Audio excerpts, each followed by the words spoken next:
Game week 4 preview.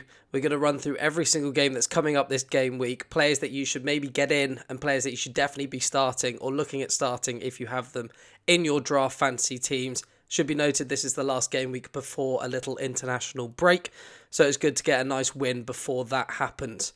So jumping straight in, we've got Luton Town versus West Ham United. Clean sheet percentage for Luton is 20%. Clean sheet percentage for West Ham in this game is 42%. Emerson has that left back spot locked down for West Ham, and that is why I have got him as someone that you should definitely be looking to either trade in or start if you already have him in your team. West Ham have been very solid at the start of the season, getting an amazing 3-1 win against Brighton last game week, and I think they've had a fantastic start to the season. I think no one really predicted how well they were going to do, maybe a little bounce back. How were they going to do after Declan Rice has left? But they have been flying. Another man to talk about is Mikel Antonio. Seems to be the man nailed on as their number 9 and has been scoring at will at the beginning of the season as well. Harping back to probably about 2 seasons ago, I think now as last season, he got quite a few injuries and didn't perform very well, especially for an FPL standpoint, but he seems to be back and hungry for goals.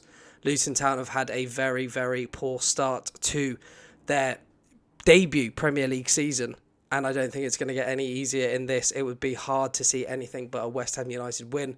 So if you have any West Ham assets, Paqueta, Bowen, Benrahma seems to be starting on that left-hand side as well, should be noted. Even if you get Thomas Souček in, I think everybody needs to start defence and attack. Luton Town, though, not great for them. The next game, another newly promoted team in Sheffield United against Everton. Clean sheet percentage for Sheffield United, 29%. Clean sheet percentage for Everton, 36%, but I have gone for the Sheffield United goalkeeper Fotheringham to keep a clean sheet in this game. I understand why there's only a 29% clean sheet percentage for Sheffield United in the predictions, and that's because Everton have created a lot of chances in their previous games, and Sheffield United have also conceded quite a lot so far at the beginning of the season. However, it is a toothless Everton team. They have just got someone in called Beto up top, who is someone that definitely should be on your waiver wires if you're looking for a striker, as Everton have been making a lot of chances and no one's there to put them away. He could be the man to start doing that, but I don't think he'll be ready in time for this game at all. I think Fotheringham, with Everton making so many chances, will be getting some save bonuses and hopefully a clean sheet bonus on top of that, and then a points bonus on top of that as well. So I think it could be a lot of points if you can get him in. Bar that, I wouldn't really look at anybody else in this team because a lot of them, it's still a very unknown at the beginning of the season for both Sheffield United players and Everton so far until they settle maybe after the international break. The next game, Brentford at home against Bournemouth. You know how I love Brentford at home defensively. Clean sheet percentage of 38%. For Bournemouth is only 15, and I've gone for Aaron Hickey. I think Brentford will keep a clean sheet in this game. Obviously, Bournemouth now have their new attacking line with Dominic Solanke and Semenyo on the other side as well, who have both chipped in with goals so far this season. But Brentford have been amazing defensively and offensively. I think it should be noted, I think they're the second highest for XG4 and fourth highest, I should be say, for XG against in the league. So at both ends, both boxes, they've been incredible, Brentford, so far. And I don't see that stopping here, really. Brentford at home, always a tough place to go. I think there'll be a clean sheet. I think you could be happy starting any of your Brentford assets. Jensen on set pieces has been an absolute stalwart for years for them and a fancy asset that people overlook a lot. So maybe in your waiver wire pickups available. Bournemouth, I would only go for Solanke and maybe Semenyo. Bar that, I wouldn't really look at anybody else, sadly, for them. The next game is Burnley at home v Spurs. It doesn't get any easier for Vincent Kompany's men. Clean sheet percentage for them is 17% and Spurs 32%. And I've backed the man Richarlison, who has been comical almost in form for Spurs as their number 9 since Harry Kane has left in the league. But he did net midweek against Fulham in the Carabao Cup, and he has been playing very well. I would say he's been getting the chances, been getting the opportunities, just hasn't put them away. And I think that goal in the Carabao Cup could be something that spurs him on going forward. James Maddison for Tottenham Hotspur has been absolutely revolutionary for them and has been incredible. Dejan Kulusevski and Son, I'm expecting more from them in the future. as they've been getting a lot of chances and creating a lot of chances, but at the moment haven't been, for a fancy output, very good. But I think we stick with them. I think we can look at the clean sheet maybe coming for Spurs as well. They obviously play that attacking brand of football, so I wouldn't be surprised if Burnley get a goal. I talk about Foster in my 5 players to pick up for this game week, mainly Foster for going forward in the future. Maybe not this specific game week, but good as a third choice striker nonetheless. The next game, Chelsea at home against Nottingham Forest. Chelsea clean sheet percentage 49%, Forest 13%. And I've gone for Axel Disasi to keep a clean sheet and start for Chelsea. I don't see Forest really scoring in this one. I know Tyrone Awoniyi has had a fantastic start to the season and actually has scored 7 in 7 if you count the end of last season as well. In the Premier League, what a fantastic campaign for him. But Chelsea, I think, will be too strong for them at home. I think they are now going to start clicking after that 3-0 against Luton.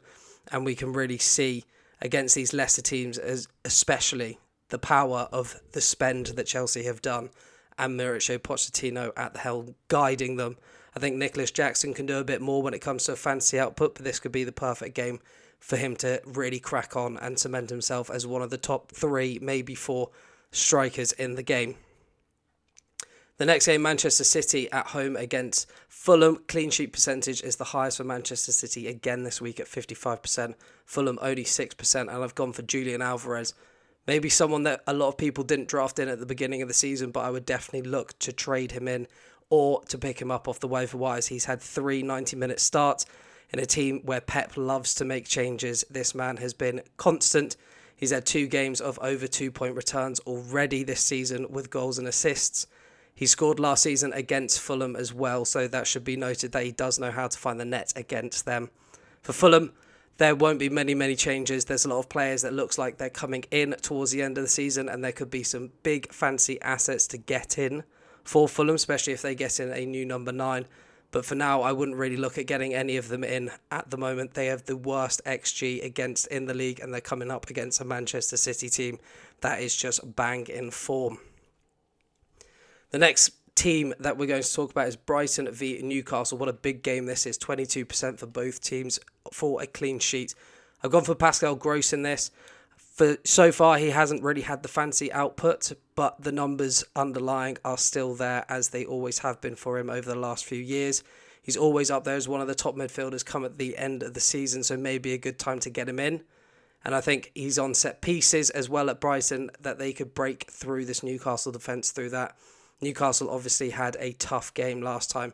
Liverpool at home, where they lost 2-1. They got that early goal, but then broke at the end through Darwin Núñez. We're going to see if they can bounce back in this game at Brighton, and Brighton need a bounce back as well, as they lost 3-1 to West Ham. So it's going to be a tough week for both of them. It's going to be an interesting game. I think it could be quite open actually going forward. For Newcastle, we're looking at Isaac Gordon on that left wing. I spoke about him in my players to pick up if he is available on your waiver wire. Miguel Almiron on the right, but I wouldn't really look much further than that. Tonali maybe, Trippier of course, and that defensive line at Newcastle is very strong. Brighton, we'll see how their wingers do in this game. It's going to be very interesting, seeing how the likes of Dan Burn and Trippier can deal with Solly March and Mitoma in this game, but we shall see. The next game, that is Palace versus Wolverhampton Wanderers. Palace 42% chance of a clean sheet. Wolves 24% chance. Wolves again, much like Everton, have had many chances and are actually making good chances, but they are just not putting them away like they need to. And Mark Guehi is the man I'm recommending for this game. Palace have been very strong defensively at the start of the season, and I don't see that changing in this game, as emphasised by the 42% predicted chance of a clean sheet. Mark Guehi is a stalwart at the back, along with Joachim Anderson, Joel Ward and Tyreek Mitchell. Mitchell is the more attacking version if you want the fullback. Joachim Anderson is probably the primary centre-back in this as well, more likely to get the bonus points.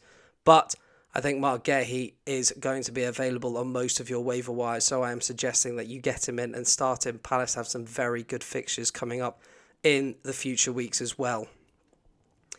And the next game is Liverpool versus Aston Villa. Liverpool clean sheet percentage 29%, Aston Villa 13%. I think it could be a bit of a shootout this game, and Darwin Núñez, coming off his brace last week, maybe getting his first start of the season. coming up against another absolutely in-form striker in Ollie Watkins for Aston Villa. I think his returning points left, right and centre.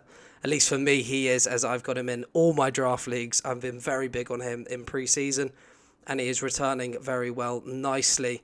Should be noted that Leon Bailey did not start in the last outing, which was a bit of a shock, but I guess Leon Bailey has a bit of an injury history, and playing 2 games in a week because they had the midweek, it should be noted, game against Hibernian. Maybe he didn't want to start him 2 weeks in a row, and it was a tactical change as well to 5 at the back, and Matty Cash playing wing back, which we saw how devastating that was for you Cash owners out there. Very well done.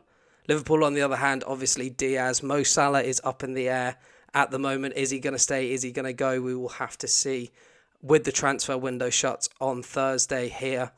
But I think that Darwin Núñez should be someone that gets in the points. I think Liverpool have been very strong. I would be very happy starting both teams' assets. Maybe not so much defenders in the centre-back positions, but full-backs in both these teams bomb on. So I'd be very happy starting most players. And the final game of this game week, Arsenal v Manchester United. What a way to round it off. Clean sheet percentage for Arsenal, 32%. Manchester United, just 15%. I've gone for Aaron Ramsdale. I think Arsenal will keep a clean sheet against Manchester United in this game. Manchester United have not had a very good start to the season, which has surprised a lot of people, and I don't think it's going to change. They just need to get limp into this international break so Ten Hag can regroup and go again after and get his philosophy into his new players. I think it's been tough for them without their new big signing at number 9 for Manchester United, and the goals are not there at the moment. Rashford has not been providing what he was last season. Bruno Fernandes, though, in the first 2 game weeks was not, but last week really pulled it out the bag for them. Arsenal have had a rocky start to this season as well. 2-1 1-1s and then a 2-2 in the last game. I think Bukayo Saka needs to do a bit better for them. Someone I've been very, very keen on this season. And this new system that Arteta is playing, we will see how long it lasts. Gabriel owners, I am slightly concerned about him going forward, but I still think Arteta may have to revert back to the normal formation that worked for him last season so well. Anyway, if you enjoyed the video, give it a like, give it a comment if you agree or disagree with any of the players below, or if there's anything you'd like to see going forward. If you want to keep up with this, hit the subscribe button. I come out with top 5 picks every single week and a preview episode, so stay tuned to see more. Thanks, guys.